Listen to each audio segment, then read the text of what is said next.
Hello, this is going fast. So Lisa, you are a British documentary photographer. A European. Good, I Thank like you, it. thank you. Yes. Okay. Yeah, Yeah, bravo. Clap. Thank you. We're still in, we're still in, we're still in. Thank you. Political artist, Yes. as we can see, and a reader in photography at University of South Wales, Yes. right? An associate professor, actually, which is slightly different from a reader, but yeah. Okay. So we are here for The Canary and the Hammer, published by Mike Books, which is also at the publisher section. And The Canary and the Hammer is your third book. Yes. Right, and it is an ambitious, far-reaching project that you worked on during 4 years, traveling across 4 continents to investigate into the troubled history of gold. Correct. Vast subject. It focuses on gold and our ongoing obsession for this, and I quote, potent symbol of value, beauty, purity, greed, and political power. Can you tell us more about this vast project and how you approached it for 4 years? Yeah, okay, so in 2008 there was a financial crisis, which I'm sure everybody is aware of, and this had personal ramifications for myself and my family, and I always wanted to make a body of work and to look at the nature of financial crises, sort of, you know, what causes them, why do they happen. And so through a process of research, I came across James I, one of the very early financial crises in the early 17th century, 1605. And we had, in England at the time, there was a terrible financial crisis. And James I decided to send a ship to North America. So Francesco Pizarro had already plundered South America, formerly known as Peru, and solved the Spanish financial crisis by stealing the Incan gold and silver. So James I thought that he would do a similar thing. So he commissioned the Virginia Mining Company to go to North America, to Jamestown, which everybody is aware of, and to find gold and silver, you know, massacre the Native American, you know, indigenous population and steal their silver and gold and come back. But there was a problem. They didn't find any silver and gold. They found marshland. They found very inhospitable land and cannibalism, hunger, terrible situation. And the daughter of the Powhatan tribe was an extraordinary woman called Pocahontas.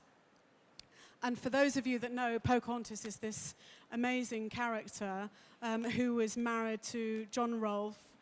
She came back to meet John Rolfe's family in England and unfortunately died. And she's buried about 15 miles from my hometown in the south of England. So there were sort of lots of interesting narratives that started to sort of spring ideas for me. One was this really extraordinary female character who was pivotal to peace between the English and the Americans at the time, really extraordinary, who died very young, and also this financial crisis. And the thing that was tying everything together was gold. So I applied for a grant from the Getty Images Prestige Grant with a proposal to do a project on that, and I got the grant. So then I embarked on 4 years of sort of quite personal traveling around the world. I went to Peru, obviously, to start the journey. I went to North America. I went to China and around Europe. I went to Japan. And yeah, so it's 4 years in the making. And actually, did you encounter any difficulties in one of those countries you went to, doing your researching? Well, no, I worked with a fair trade gold mine in Peru, a place called Sutrami, which is really inhospitable. And I worked with a fantastic group of women called the Palaqueras.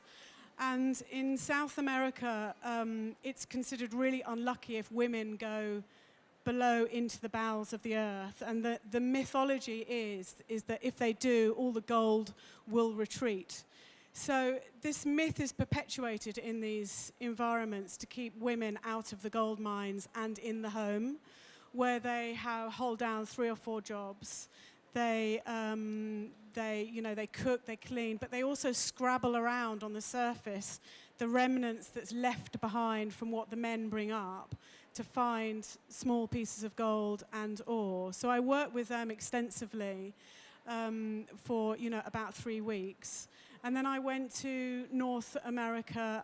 So that was very inhospitable, that place in Peru. It was very high up in the Atacama deserts. But I was made extremely welcome. But, it's problematic. Obviously, I'm a white, middle-class woman. I'm going into an environment. So what I've done with the work, which you can see in the book, maybe I'll find the page, but I've created what's called an orotone, which is you back the image with gold. So I've printed the image of the women on very diaphanous paper, and then the gold shines through. So it doesn't just give it sort of material value, because it's obviously got fair trade gold on the back, but it makes them sort of shine, sort of fluoresce even, so they look much more, within the art world, they look more sort of aesthetic, if you like. They have an aura to them, a traditional sort of photographic aura. And it brings us actually to the editing of the book, because we can see there's different lecture. I mean, you have here documents, archives documents, you have writings, you have personal works you did. So it's a mixed media book, work. How did you assemble all that? How did you work exactly? Yeah, so each topic, so everywhere that I went around the world, I sort of approached each topic on its individual merit. So it made sense for me to work with a particular, a medium format camera, and to use gold in North America, because that has the history of artists such as Edward Curtis to have gone into that part of the world and sort of objectified. But then in China, it's much more of a fast-paced, fluid environment, and it was really difficult to get access, and I had to work really quickly and very surreptitiously. So flash and being very quick and working digitally was the appropriate way. So each chapter I've worked with an appropriate style and form depending on what I'm wanting to discuss. So in China, I'm talking about e-waste in relationship to America, because America used to dump all of its e-waste in China, and then it's recycled for its gold content. So now in China, there's actually more gold that comes from e-waste than comes from beneath the ground.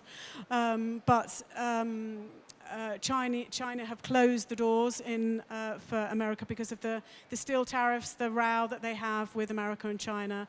China no longer lets America dump its e-waste there. So, it's a complex. It's also talking about politics and finance. You said it was divided into different chapters. Yes. Sweet of the sun, disease of the heart, all that glisters is not gold, etc. Yeah. So each chapter name has sort of a connection to mythology. So, Pizarro talked about his soldiers saying that they had a disease of the heart because they were so obsessed by getting gold that actually they became very ill. So each chapter has a sort of... so the book in its entirety is really looking at the mythology of the metal, the material value of the metal. And in turn, I'm sort of looking at the mythology that's inherent within photography and the value of the photographic image in relationship to the material, but also the digital and online world and how that's disappeared. So there's not actually any gold that you can particularly see in the book. It's about gold's invisibility in society, and that in turn reflects on the invisibility of photography in society now, is that photography is so ubiquitous now, it's sort of become this very, invisible medium that we just take for granted, really. So these are the orotones that I was talking about, the ones that have the gold on the back. So this is the Satrami gold mine here, and this is a three-dimensional photograph of the tunnels that are underneath Satrami. So they had this lead geologist who's just the first woman who's actually been able to go into the gold mine there. And she creates these maps of the area and the tunnels that are underground. And your images that so there's some obviously are archives, some are different kind of digital. Yeah, so I work. These are etchings on aluminium because aluminium is something that's used in space. So that was a really interesting metal for me. This is a 3D rendering of the gold price over the whole history of when, from 1267 to the current day. So yeah, there's all sorts of different mediums and different approaches throughout the whole book. So you can't really get a handle on the book. It's very difficult to actually. It feels very unfamiliar as a publication. It's really chaotic. It's really fragmented. It's a way that sort of represents, I suppose, what society is like now. It's very chaotic, and gold and capitalism are sort of intrinsically linked and part of that chaos that we're all part of at the moment. Whoa. Yeah. The title? Yeah. The canary and the hammer. So the canary is like this barometer that's taken into the coal mine, and when there's gas, toxic gas, canaries die, and it was a way to save men so that they would come out. And the hammer is to do with sort of smashing the institutions, but it also has a different meaning, and it's about the use of a tool. And all the time a tool is useful, it becomes invisible. So it's like our iPhones, all the time our phones work, they're completely invisible, but as soon as they break, we recognize that they are actually a means to an end and a tool. So Heidegger talks about the hammer. So theory is really important to me as well in the book. Thank you. Okay, thank you very much. Thank you very much. Thank you. Thank you very much for coming, everybody.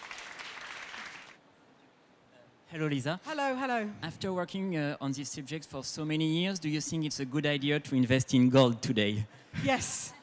Yes. And why? Well, I met a number of people, actually, who don't have any bank accounts at all. They just have gold in the bottom of their garden. It's a very stable metal. Yves Klein is really interesting, the very famous artist, and he said that he wanted art to become the new barometer rather than gold, because it is also something else that maintains a very equal relationship to the financial market. So when you have a financial crisis, the first thing that everybody does is they go and buy art or they buy gold. So yeah, go and get some, I would, because we're heading for another quite soon.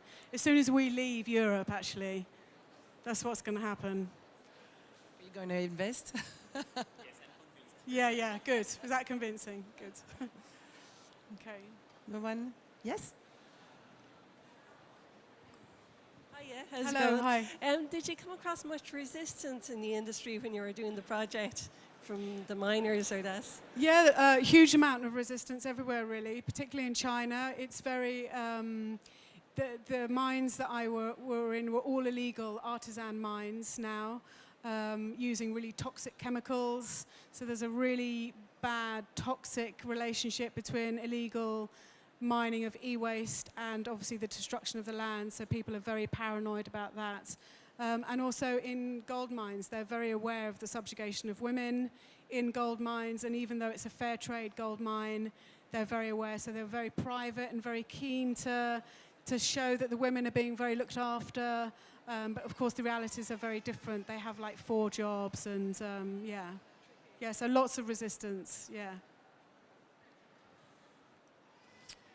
So we can find your book at... Yes, I'm going to be down at the Mac booth just for 10-15 minutes, so please come and say hello. Thank you. Thank you a lot, Lisa. Thank you very much. Thank you.